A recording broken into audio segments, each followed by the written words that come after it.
The rain was a rhythmic drumming against the window pane of our third-floor apartment, a sound that usually brought me a sense of quietude, but tonight felt like a countdown to an ending I could not prevent. I stood in the kitchen, my fingers curled tightly around the edge of the cold granite countertop, watching the way the yellow light from the street lamp outside distorted in the rivulets of water on the glass. The silence between us was not empty. It was a heavy, pressurized thing, filled with the ghosts of the words we had stopped saying weeks ago. Across the room, Julianne was packing a small leather bag, her movements precise and efficient, the way she did everything. She did not look at me. She did not look at the dinner I had spent 2 hours preparing, now sitting cold and untouched on the table. Every time she folded a shirt or zipped a compartment, it felt like a stitch being pulled out of the fabric of my life. I wanted to scream, to ask her why she was throwing away 3 years over a week of quiet, but the lump in my throat was a jagged stone. I convinced myself that her silence was a weapon, a cold wall she had built to keep me out, because she had simply stopped loving the version of me that was struggling to stay afloat. I watched her reach for her keys on the small ceramic bowl by the door, the sound of the metal clinking against the clay echoing like a gunshot in the still air. She paused for a single breath, her back still turned to me, and I waited for her to turn around, to say something, to give me a reason to beg her to stay. But she didn't. She opened the door, the cool air from the hallway rushing in to meet the stagnant heat of the kitchen, and then she was gone. The click of the lock was the finality I had been fearing, a period at the end of a sentence I wasn't ready to finish. I stood there for an hour, the rain continuing its indifferent assault on the glass, and convinced that I had been discarded like a broken thing that was no longer worth the effort of repair. To me, that night was the moment she chose her own peace over our shared chaos, leaving me behind in the wreckage of a love that had turned into a burden she could no longer carry. The air in the kitchen was suffocating, thick with a tension that made it hard to draw a full breath without feeling like I was inhaling glass. I could feel Sarah's eyes on me, a physical weight against my shoulder blades, and it took every ounce of my self-control not to turn around and pull her into my arms. But I knew I couldn't. I had spent the last month watching her drown in a depression that seemed to feed on my very presence, her smiles turning brittle and her laughter disappearing into a hollow, haunting silence. I was an architect by trade. I understood structures, and I could see that our foundation was crumbling under the weight of my own inability to help her. I thought that if I stayed, if I kept trying to fix her, I would only succeed in pulling her down further into the dark. My presence had become a reminder of everything she felt she was failing at, and the guilt in her eyes whenever she looked at me was a knife in my chest. I packed the bag not because I wanted to leave, but because I was terrified that if I didn't give her the space to breathe, I would be the one who finally broke her. I folded my clothes with trembling hands, forcing a precision I didn't feel so that she wouldn't see how much I was shaking. I didn't look at her because I knew that if I saw the tears I could hear in her breathing, I would stay, and we would continue this slow, agonizing erosion until there was nothing left of either of us. When I reached for my keys, the sound felt like a betrayal, but I told myself it was a mercy. I stood at the door, my hand on the knob, waiting for her to say my name, to tell me that she needed me to stay despite the suffocating air. But she was silent, and I interpreted that silence as her own form of relief, a confirmation that my departure was the only thing she truly wanted. I stepped out into the hallway, the cold air a shock to my system, and closed the door with a softness that felt like a funeral. I walked to my car in the rain, convinced that I was doing the hardest, bravest thing I had ever done, leaving the woman I loved so that she wouldn't have to lose herself trying to love me back. They were both right. They were both wrong. This is how it started.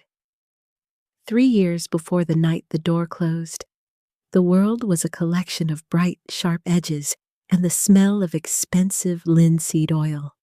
I met Julianne at a gallery opening in Chelsea, a place where people went to look at art they didn't understand while drinking wine they couldn't pronounce.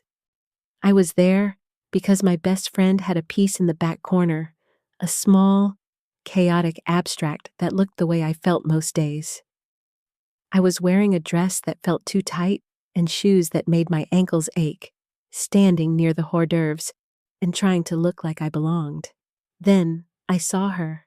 She was standing in front of a massive minimalist canvas that was nothing but 3 shades of white, and she was looking at it with such profound intensity that I found myself walking toward her just to see what she saw. She was dressed in a charcoal suit that fit her perfectly, her dark hair pulled back in a knot that looked like it required a degree in engineering to maintain. She looked like stability made flesh. When I stood beside her, she didn't look at me at first, but she spoke in a voice that was low and resonant, like a cello played in a small room. She said that the artist was trying to find the exact moment where light becomes shadow, but they had missed it by 2 millimeters. I laughed, a sudden bright sound that felt out of place in the hushed room, and she finally turned to look at me. Her eyes were the color of slate after a storm, and for a second, I forgot how to breathe. She didn't smile, but the corners of her eyes crinkled in a way that felt like an invitation. I told her that maybe the artist didn't want to find the moment. Maybe they just wanted to be lost in the white. She considered this for a long time, her gaze moving from the canvas back to me, and I felt a heat in my chest that had nothing to do with the wine. To me, that moment was a collision, a sudden realization that the world was much bigger than the small, messy life I had been leading. I remember the smell of the gallery more than the art, a mixture of floor wax, perfume, and the faint, metallic scent of the rain that had been threatening to fall all afternoon.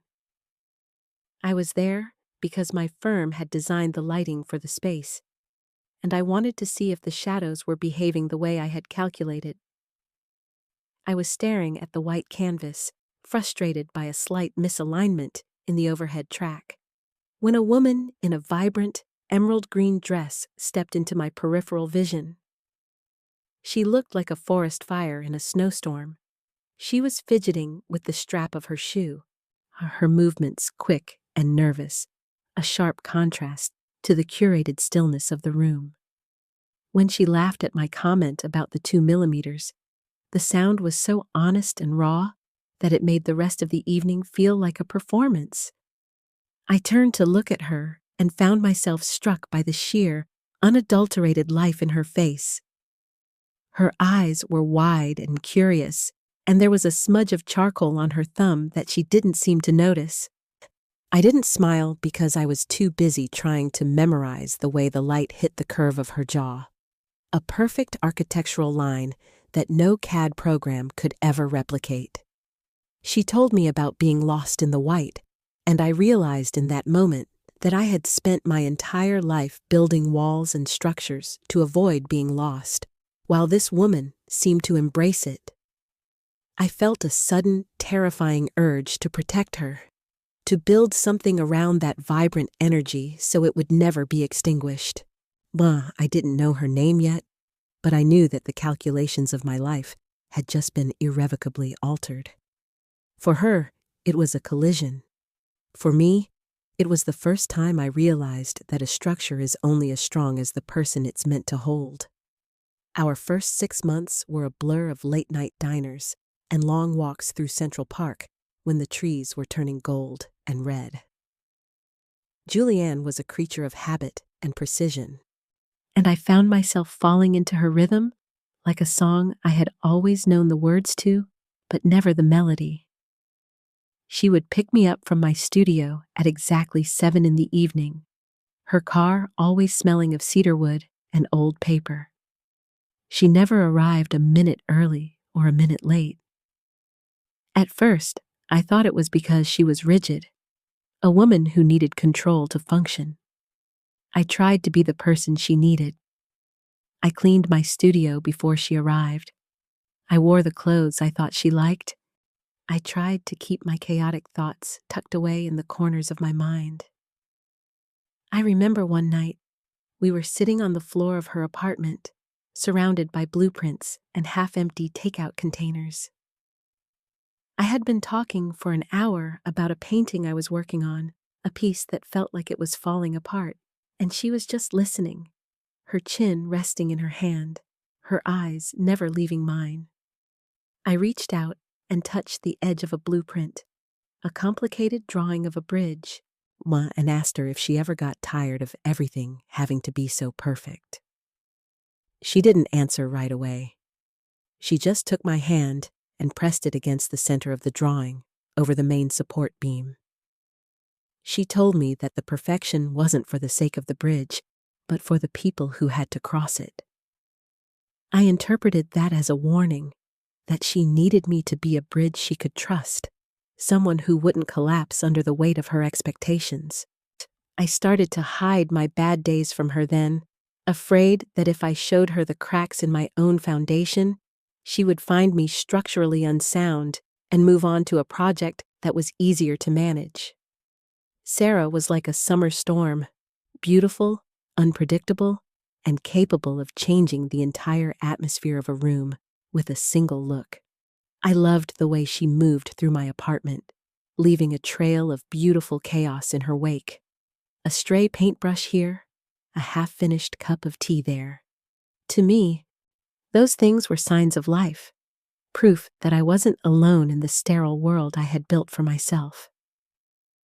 I arrived at her studio at 7 every night, not because I was rigid, but because I wanted her to know that there was at least one thing in her world she could absolutely count on. I saw her trying to be perfect for me, saw her hiding her sketches and smoothing her hair, and it broke my heart because I loved the messy parts of her most of all. That night, on the floor, when she asked if I was tired of perfection, I wanted to tell her that she was the only thing in my life that didn't have to be perfect. I took her hand and pressed it to the bridge design because I wanted her to feel the strength of what I was trying to build for us. I wanted her to know that I was the support beam, that she could lean on me with all her weight and I wouldn't buckle. But I could see the flicker of fear in her eyes, a shadow that I didn't know how to reach. I thought that if I gave her more stability, more structure, she would eventually feel safe enough to show me the cracks. I didn't realize that by trying to be her pillar of strength, I was inadvertently making her feel like she had to be a monument instead of a person. I was building a fortress to protect her, not realizing that I was accidentally locking the door from the outside. The first missed signal happened on a Tuesday in November, a day when the sky was a flat, bruised purple, and the air felt like it was made of ice. I had received a rejection from a major gallery, a form letter that felt like a slap in the face after months of work. I was sitting on the sofa when Julianne came home, my knees pulled up to my chest, staring at the blank television screen. I wanted her to come over and sit beside me, to let me cry into her shoulder and tell me that the gallery owners were idiots. I wanted her to be messy with me. Instead, she walked into the kitchen. She put her briefcase down and started making a list for the grocery store. She asked me if we needed more almond milk in a tone that was so practical, so detached, that I felt a surge of cold fury. I told her I didn't care about the milk, and she just nodded, added it to the list, and then went into the bedroom to change into her gym clothes. She didn't ask me what was wrong. She didn't even touch my hand as she passed by. I decided right then that she didn't want to deal with my failures, that she only had room in her life for the Sarah who was winning. I went into the bathroom and locked the door, crying silently against the tile, convinced that her lack of reaction was a sign of her growing indifference. I didn't see that she had brought home a bouquet of yellow roses, my favorite, and left them in the car because she thought they would be too much. A gesture that would feel like she was trying to buy my happiness instead of witnessing my pain. I walked into the apartment that Tuesday and felt the shift in the air immediately. The atmosphere was heavy with Sarah's disappointment. I could see it in the way she was curled on the sofa, a small, defensive ball of a person. My first instinct was to go to her, to hold her until the world felt right again. But I stopped myself. I remembered my mother, who used to hover over me whenever I was upset, her constant questions making me feel like my emotions were a problem that needed to be solved. I didn't want to do that to Sarah. I wanted to give her the dignity of her own space, to show her that I trusted her to handle her own heart. I went into the kitchen to do something productive, to show her that the house was still standing, even if her world felt like it was shaking. I made the grocery list as a way to ground us, a reminder that there was a tomorrow to prepare for.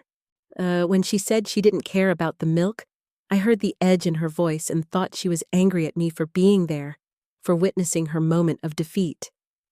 I went to change for the gym because I thought my presence was agitating her, and I wanted to give her an hour of true solitude to process the rejection. I had the roses in the back seat of the car, but I left them there because I was afraid that if I gave them to her, it would look like I was pitying her. I wanted to be her partner, not her parent.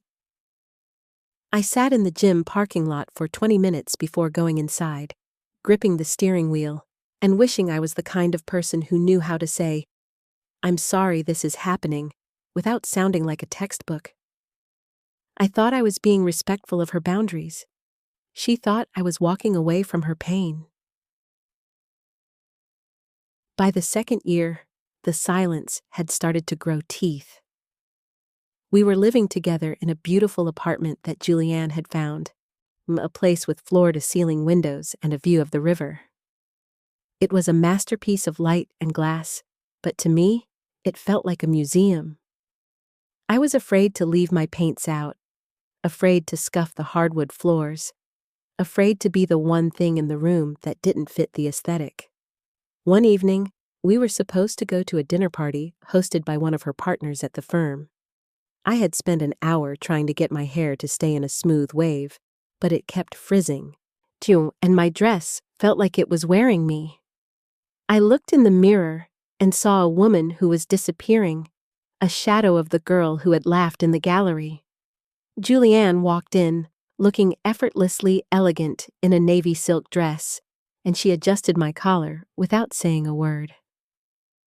I asked her if she thought I looked okay, and she just said, "You look fine, Sarah. We're going to be late." That word, fine, felt like a death sentence. It was the word you used for a bridge that was holding up but showing signs of wear. I spent the entire dinner party sitting in a corner, watching her navigate the room with grace, and I felt a profound sense of isolation. I thought she was ashamed of me, that she had realized I was the one variable in her life she couldn't account for. When we got home, I went straight to bed without saying goodnight, and when I felt her get in beside me an hour later, I moved to the very edge of the mattress. I wanted her to reach for me, to pull me back to the center of the bed, but she stayed on her side, as still as a statue. I decided then that the distance between us was a choice she was making every single day, and I began to prepare myself for the moment she would finally admit it. I loved that apartment, because of the way the light hit Sarah's face in the mornings. But I could tell she never felt at home there. I saw her treading carefully over the floors. Des saw her hesitation before she set her easel up in the second bedroom, and I hated myself for making her feel like a guest in our own life. I chose that place because it was secure, because the windows were double-paned to keep out the noise of the city so she could paint in peace. I thought I was giving her a sanctuary. She felt like she was in a cage. The night of the dinner party, I was a nervous wreck.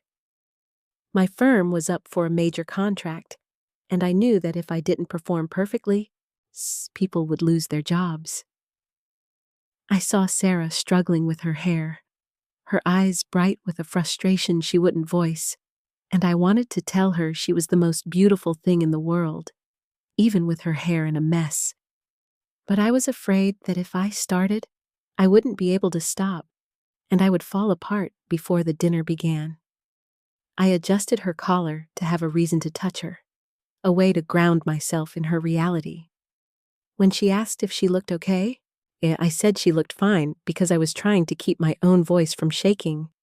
I meant fine, as in divine, as in unbreakable, but I was too exhausted to find the right adjectives.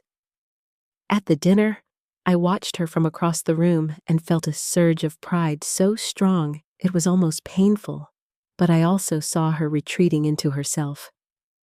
I stayed away because I didn't want my work-life stress to bleed onto her, to stain her evening. When we got home and she went to bed without a word, I felt a familiar cold panic. I got into bed and stayed on my side because I thought she was angry with me, that she needed space from my coldness. I lay there for hours, staring at the back of her head, wanting to reach out and touch the small of her back, but terrified that she would flinch away. I was trying to respect her anger. She was waiting for me to fight for her. We were both sitting in the same dark room, but we were miles apart. Then came the winter of the fracture. I lost my father in January, a sudden heart attack that left me reeling and untethered. He was the only person who had ever truly understood my need to make things. The only one who didn't look at my art as a hobby. When I came back from the funeral, I was a ghost. I stopped painting.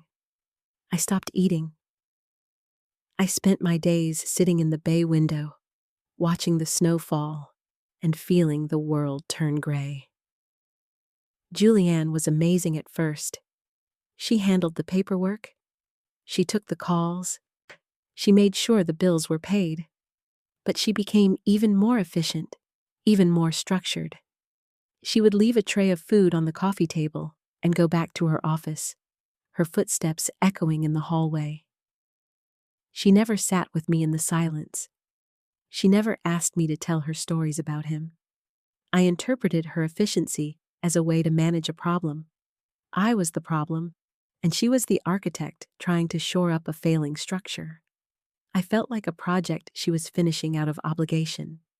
One night, I found her in the kitchen, washing the dishes with such deliberate care that I felt a sudden, irrational burst of anger.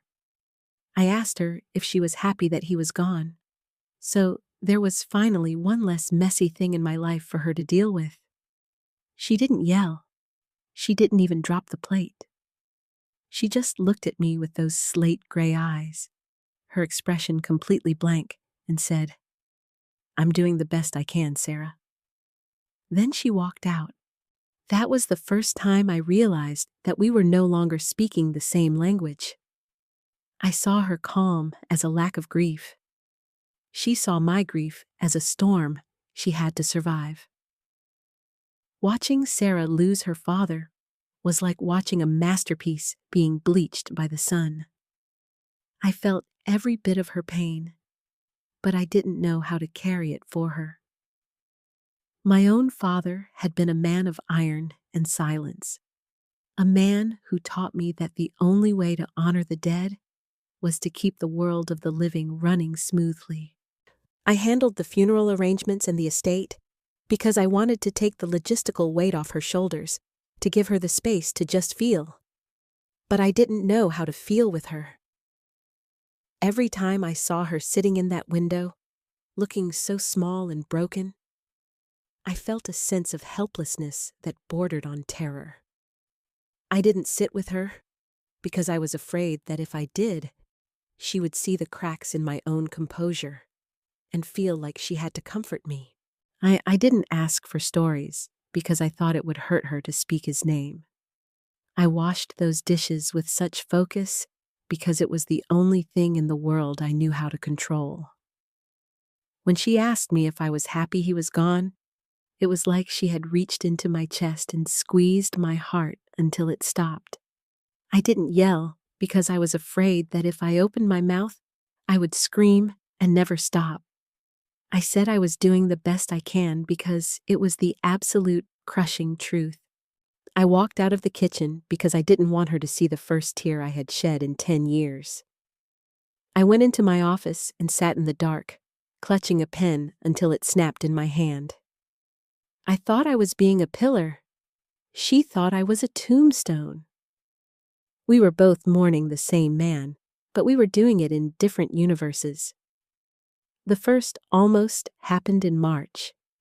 The snow was beginning to melt into a dirty, slushy gray, and the sun was occasionally breaking through the clouds. I was starting to paint again. Small, dark landscapes that looked like bruises. Julianne came home early one Friday with a bottle of wine and a box of my favorite pastries from the bakery across town.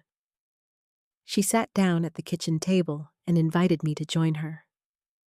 For a moment, it felt like the old days. We talked about the weather, about a new project she was working on, about a book I was reading. The air felt lighter, and I felt a sudden, desperate hope that we could find our way back. I reached across the table and touched her hand, and for a second, she squeezed back. But then she looked at the clock and said she had to finish a report before dinner. The shift was so sudden that it felt like whiplash. I pulled my hand away, the warmth disappearing as if it had never been there. I told myself that the wine and the pastries were just a performance, a way for her to check a box labeled quality time before returning to the life she actually cared about. I went back to my studio and painted over the landscape I had been working on, turning it into a solid block of black. I didn't see her standing in the doorway 5 minutes later, her hand hovering over the frame. Her face twisted with a longing so sharp it would have broken my heart. I only saw the closed door of her office and the light shining underneath it until 3 in the morning. I bought the wine and the pastries because I had spent all day in a meeting thinking about the way Sarah's hand used to feel in mine. I wanted to tell her that I missed her, that I was sorry for the winter, that I was ready to try again. Sitting at that table, watching the way the sunlight caught the red in her hair, I felt a surge of love so powerful I could barely swallow. When she touched my hand, I felt like I was being given a second chance at life. But then, I remembered the deadline for the hospital project. A project that would provide the funding for us to finally move out of the city like she had always wanted. I thought that if I finished the report that night, I could give her the whole weekend. I could take her to the coast. I could be the partner she deserved. I mentioned the report because I wanted her to know why I would be busy for the next few hours, and not because I wanted to leave her. When she pulled her hand away, I felt the rejection like a physical blow.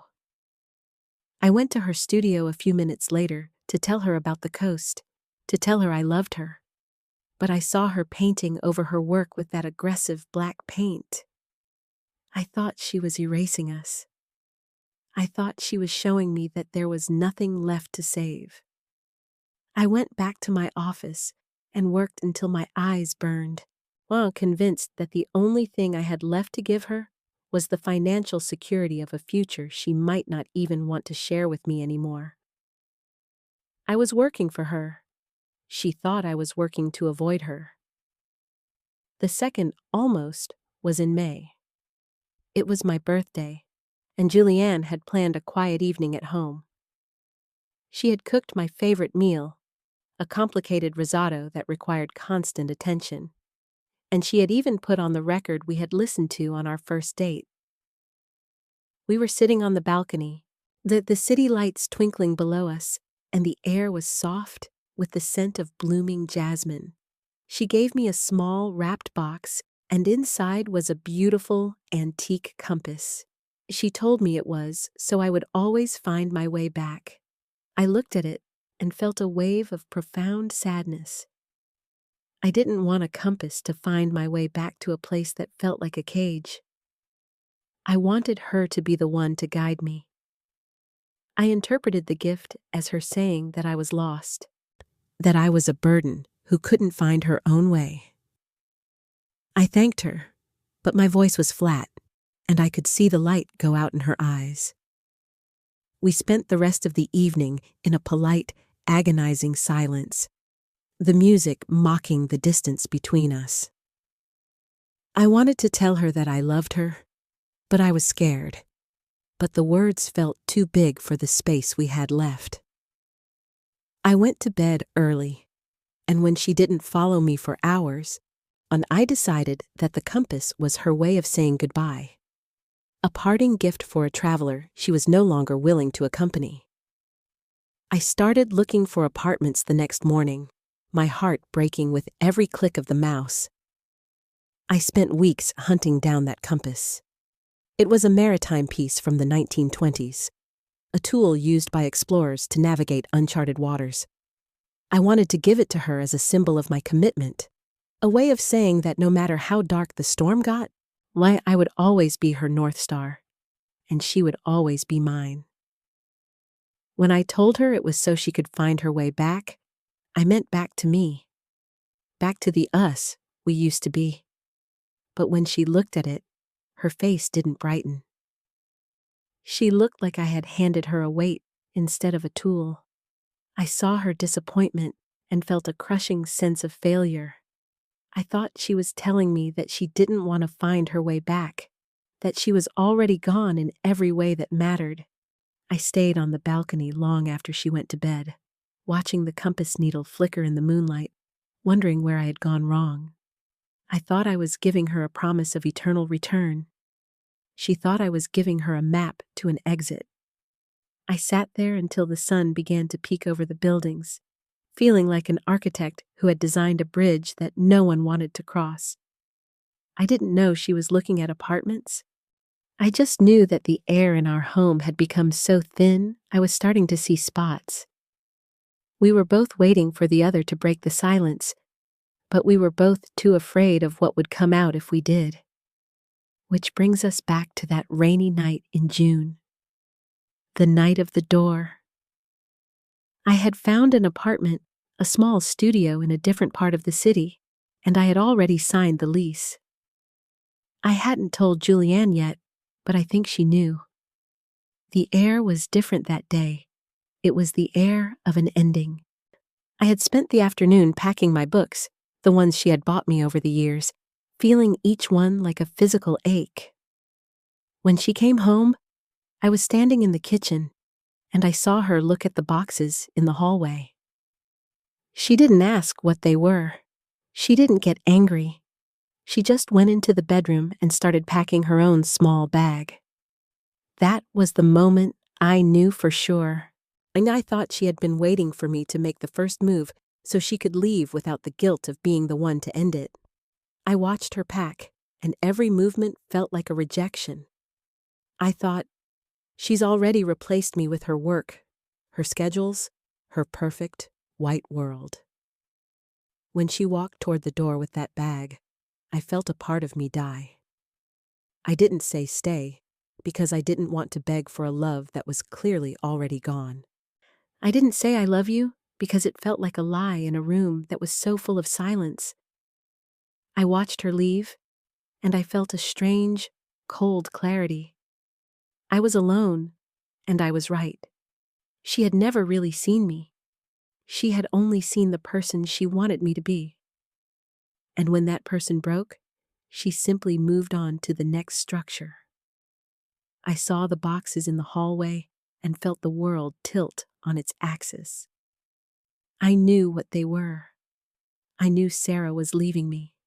And I felt a grief so sharp, I thought I would collapse right there on the rug.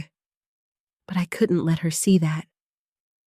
I didn't want her to stay because she felt sorry for me or because she felt guilty. I wanted her to stay because she loved me, and it was clear from the boxes that she didn't anymore.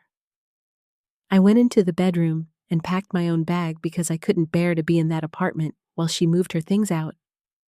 I thought that if I left for a few days, it gave her the space to leave without the awkwardness of my presence. It would be the final, most painful gift I could give her. I packed my bag and felt like I was packing away my life. When I walked toward the door, I was screaming inside, "Ask me to stay! Tell me you made a mistake!" But she was just standing there by the counter, her face a mask of indifference. I interpreted her silence as her final victory. She was finally free of the woman who had tried to build a cage out of love. And I walked out the door and into the rain, and I felt a profound sense of failure. I had designed buildings that would last 100 years, but I couldn't keep a single relationship from falling apart. I drove to a hotel and sat on the edge of the bed for 6 hours, still wearing my wet coat, convinced that I had been the villain in her story all along. I was leaving to give her peace. She thought I was leaving because I was done. 3 days later, the silence was broken by a sound I hadn't expected, the chime of the doorbell. I was sitting on the floor of the empty living room, surrounded by half-packed boxes, my hair a mess, and my eyes red from 3 days of intermittent crying.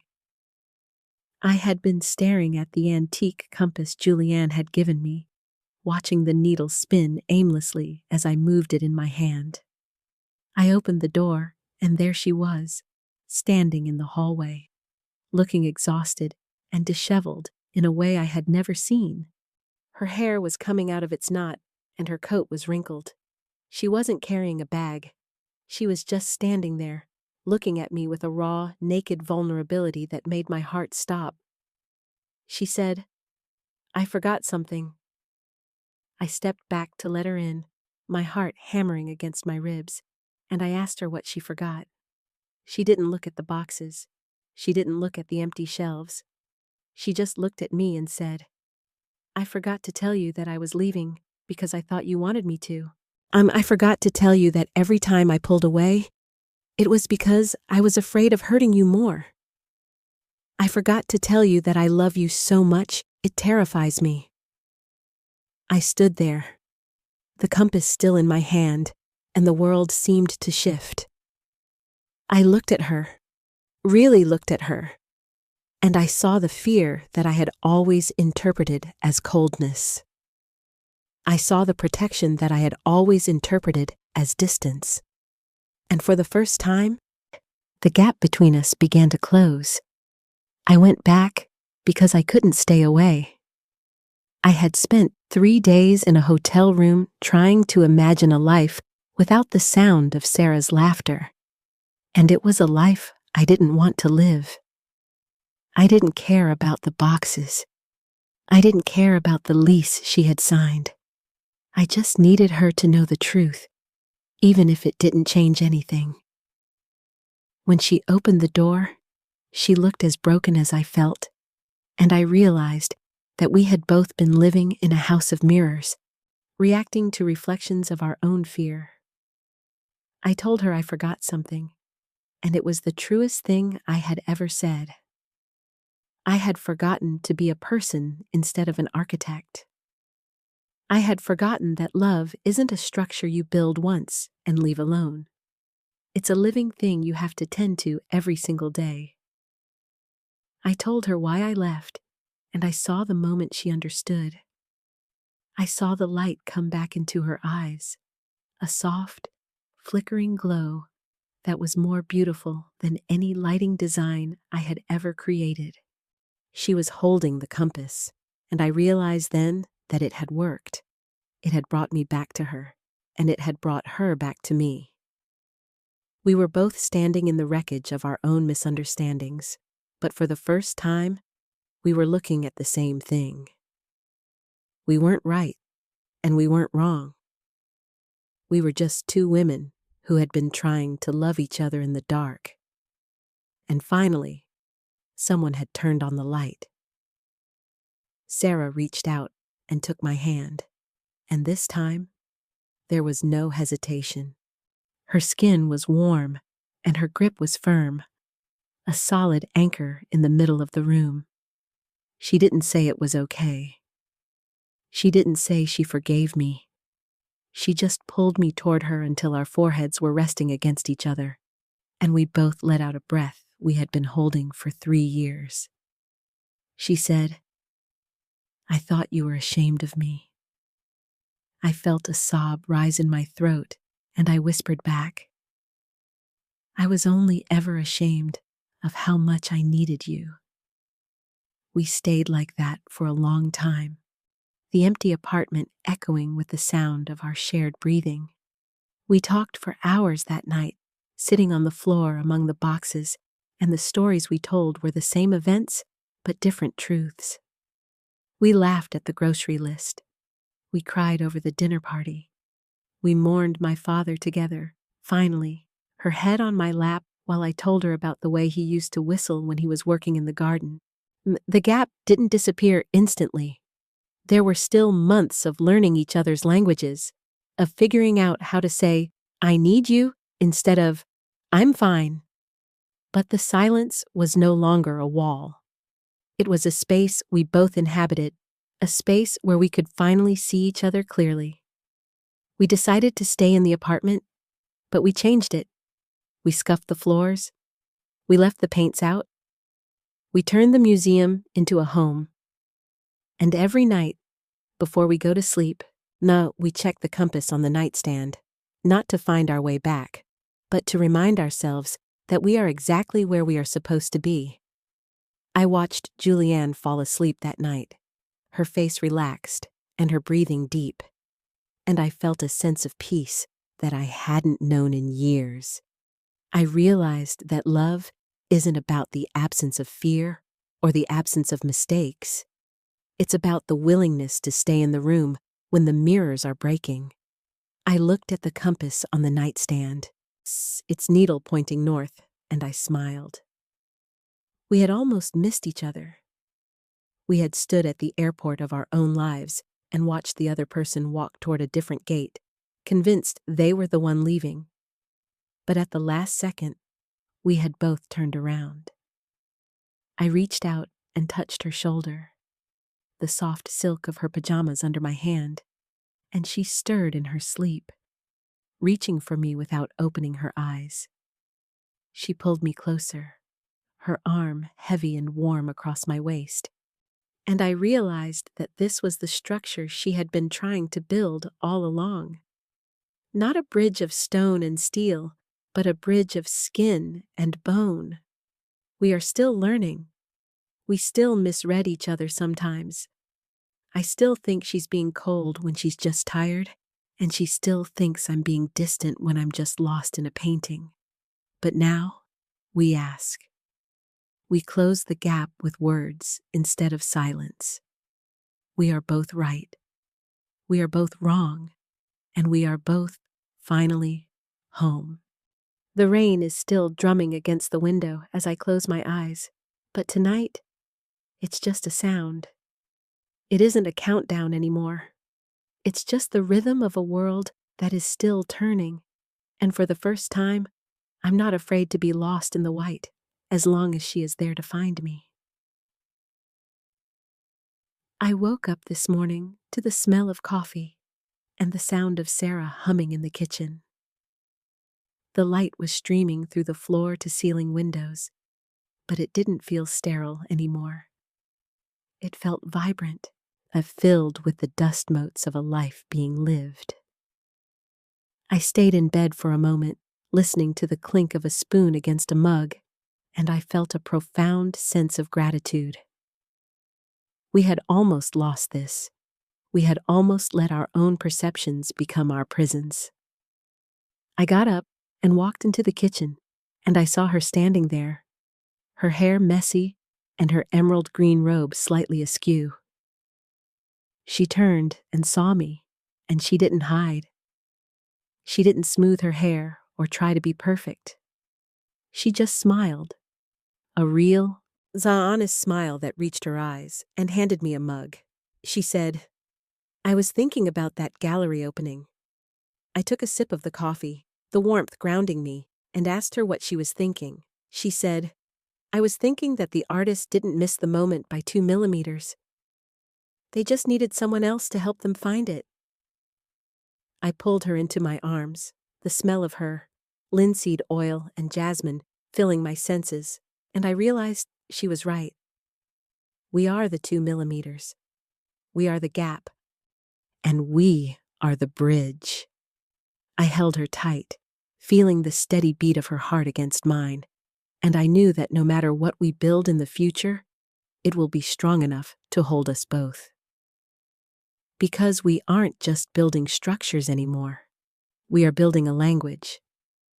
And for the first time in my life, I don't need a blueprint to know that I am exactly where I belong.